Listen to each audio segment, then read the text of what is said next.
જે વ્રજધામ આધ્યાત્મિક સંકુલમાં બિરાજતા શ્રીનાથજી બાબા છે, એ શ્રીનાથજી તમને ઘરે ઘરે પધરાવ્યા છે. કારણ કે ઘણા કદાચ સેવા ન થઈ શકતી હોય તો એ સ્વરૂપમાં પોતાનું ચિત્ત લગાડી શકે, એમનું ધ્યાન ધરી શકે અને એ સ્વરૂપમાં પોતાના ચિત્તને નિરુદ્ધ કરી શકે.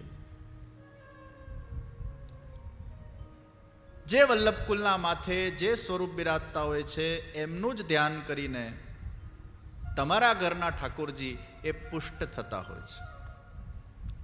એટલે જે માથે સ્વરૂપ બિરાજતું હોય એ જ સ્વરૂપનું ધ્યાન ધરવામાં આવે છે અને એ જ તમારા ત્યાં બિરાજે છે. એટલે હવેલીમાં બિરાજતા ઠાકોરજી અને તમારા ઘરે બિરાજતા ઠાકોરજી એમાં કોઈ અંતર ન જોવું, આ આપણી દૃષ્ટિ હોવી જોઈએ. આ બંને એક જ છે. આજ મારા ઘરે બિરાજે છે અને એ ભાવનાથી આપણે ઠાકોરજીની સેવા કરીએ છીએ. દોનો એક રૂપ है. જેમ વલ્લભ અને વિઠ્ઠલ એક રૂપ છે, એમાં અંતર ન જોવું,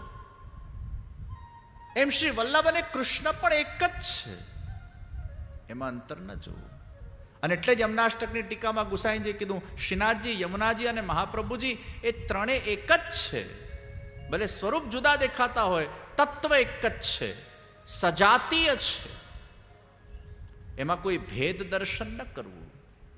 લીલા કરવા માટે આ ત્રણ સ્વરૂપ જુદા દેખાય છે, પણ તત્વતઃ આ એક જ સ્વરૂપ છે. એકવાર એક મકાનમાં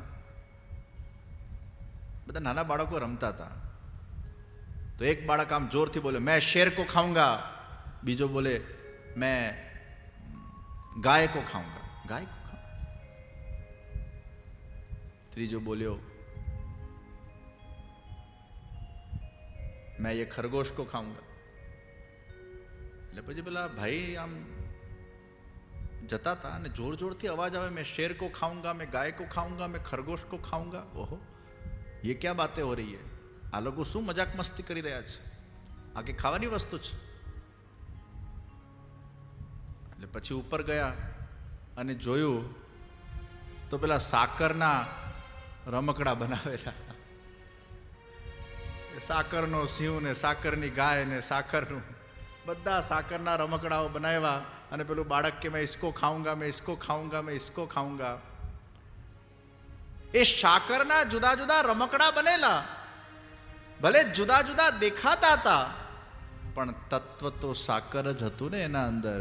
તમે કોઈ પણ આકારને ટેસ્ટ કરો, એમાં સ્વાદ તો એક જ મળવાનું છે. એમ શ્રીનાથજી, યમુનાજી, મહાપ્રભુજી ત્રણ જુદા સ્વરૂપ હોય, પણ તત્વ તો એક જ છે. એમાં મીઠાશની જ પ્રાપ્તિ થવાની છે. અપ્રાકૃત નિખિલ ધર્મ રૂપમિતિ. ભલે એમ લાગે આ મનુજ આકાર છે, એ મનુજ આકાર નથી, એ પૂર્ણ પુરુષોત્તમ છે. રસો વૈસહ ઐશ્વર્ય, વીર્ય, યશ, શ્રી, જ્ઞાન, વૈરાગ. આ ભગને જે ધારણ કરે એને ભગવાન કહેવાય. તત્વતઃ એક ही है.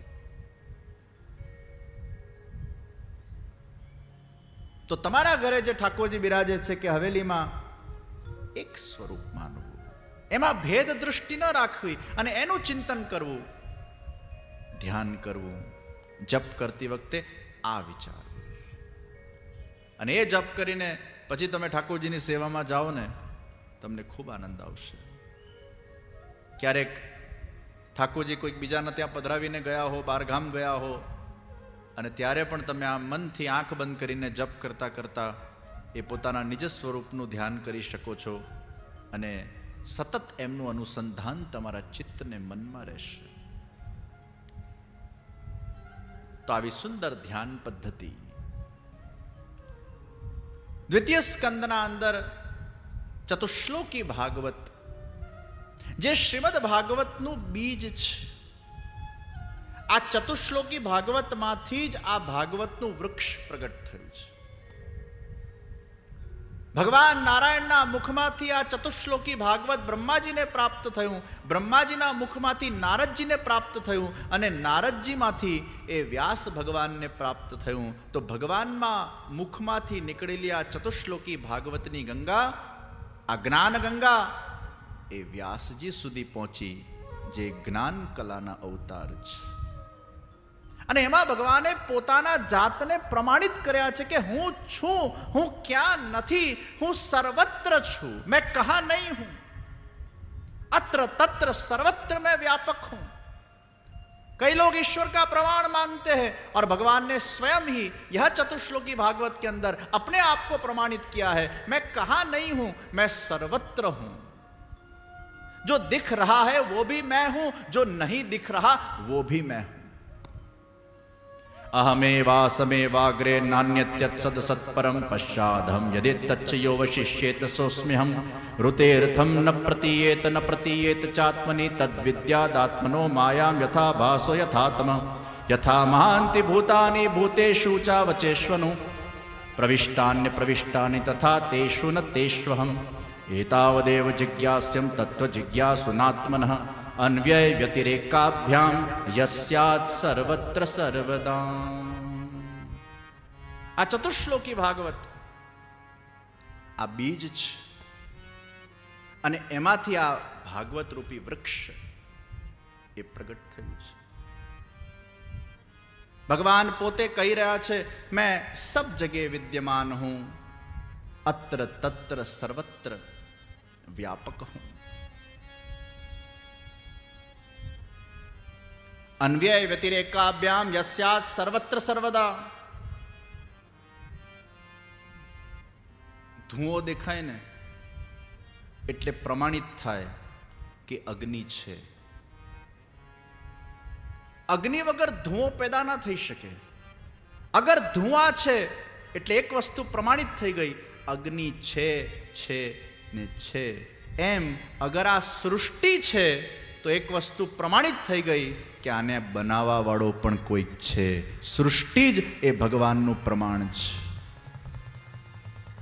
अगर ये सृष्टि ही नहीं होती तो बात अलग थी, लेकिन सृष्टि बनी है वही तो प्रमाण है कि ईश्वर है. અને એટલે જ ભગવાને આ ચતુશ્લોકી ભાગવતના અંદર પોતાના જાતને પ્રમાણિત કર્યા છે. જગત સત્યમ બ્રહ્મ રૂપમ જીવાંશોસ્ત્યેવના પર.